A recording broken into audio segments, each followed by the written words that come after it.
د زکات متعلق یو څو خبرې عرض کول غواړم ځکه حضور علیه الصلاۃ والسلام مبارک فرمای چې کله یو انسان د خپل مال نه زکات ورکړي کله چې یو مسلمان د خپل مال نه زکات ورکړي رب ذوالجلال د دې زکات ورکولو برکت باندې رب ذوالجلال دې د هر قسم آفت او مصیبت او شر نه خپل ځومان کې ساتي کوم انسان چې د خپل مال نه زکات ورکړي رب ذوالجلال نبی فرمایي چې باری تعالی با دغه انسان د دې مال ورکولو په برکت باندې د دې زکات ورکولو په برکت باندې رب ذوالجلال به دغه انسان د هر قسم آفت او مصیبت نه خپل ځومان کې ساتي خدا خبرم یاد ساته عقل خدا وای چې ما دا پیسې جمع کې اوس د دین از زکات ورکوم نو دا به سکیږي دا به کمیږي نه دا الله نبی فرمایي چې کله ته د خپل مال نه زکات ورکې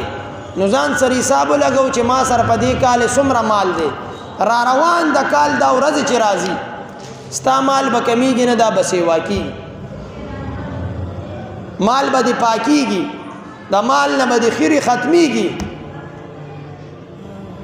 خدا می یاد ساته چې یو کس ته رب ذوالجلال مالم ورکو دولتم ورکو یو کس ته رب ذوالجلال مالم ورکو دولتم ولا ورکو خودی دغه خپل مال نه زکات نه ورکي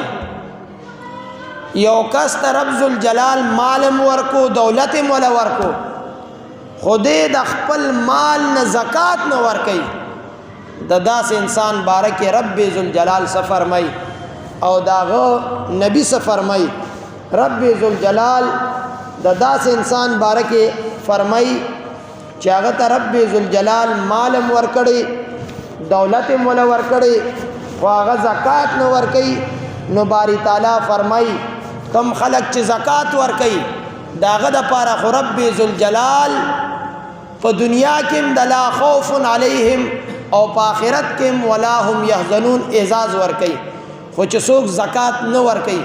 رب ذوالجلال فرمای والذین یکنزون الذهب والفضة ولا ينفقونها في سبيل الله فبشرهم بعذاب الیم رب ذوالجلال د هغه چا بارک فرمای چې څوک سره زر او سپین زر مال جمع کوي والذین وغ خلق یکنزون چې جمع کوي راغونډي را جمع کوي الذهب والفضة سپین زر او سره زر او سپین زر را جمع کوي ولا ينفقونها في سبيل الله او نه خرج کوي په لار د الله تعالی کې یعنی زکات د الله په لار کې نه ور کوي رب ذوالجلال فرمای د داسې بدبخت انسان بارکه فبشرهم بعذاب علیم